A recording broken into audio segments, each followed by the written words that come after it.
I don't agree with what you're doing today, but far be it for me to really tell you what to do. The only other thing that I'm going to try to counsel you on is it really, really sucks that you have somehow alienated everyone that cares for you in your life. Your father, when he was here the other day, there was no one that was willing to take you in. That really sucks.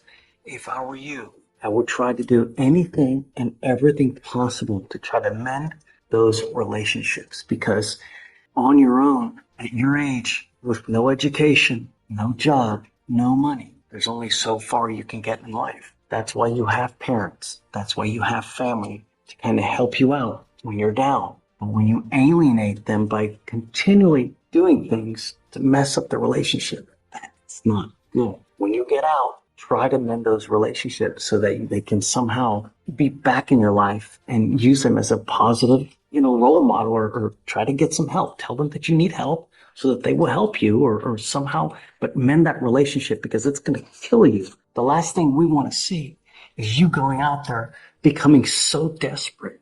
You do something that lands you with a felony, you're looking at 25 to life.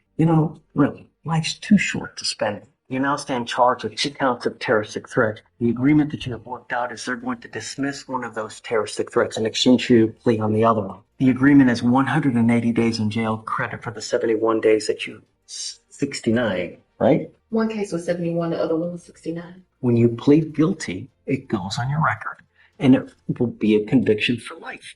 You can never take this off. You can never buyer's remorse, saying, hey, you know what, I want to return this because I don't like it. It's not Target. You sure you want to do this? So, yeah, it was against our recommendation. I am willing to let you out today to do the probation to keep it off your record. No. You're giving up the right to a trial, right to compel witnesses to testify on your behalf, confront and cross-examine your accusers. If you're not a citizen, there are possible immigration consequences. You can be deported, excluded from the country, denied naturalization. You give up the right to appeal once you accept this agreement. There's no turning around and fighting this. You also need to understand that from now on, any new cases that you pick up, you're facing a minimum of 90 days in jail. Also, you have no one in this life that is going to bond you out. So when you get out there, if you make a boneheaded decision, you will be stuck like Chuck, like you see now. So make good decisions. If you want anything, come back. I have Shatori here, who's amazing that we can get you resources, place to stay, food to eat, a tablet, a cell phone. If you want something, come back and we can help you out. You understand? Good luck. Or how do you plead, Mr. Jenkins? Guilty or not guilty? I'm going to find you guilty and I'm going to follow the agreement. Good luck to you, sir. Thank you. Good luck, Blake.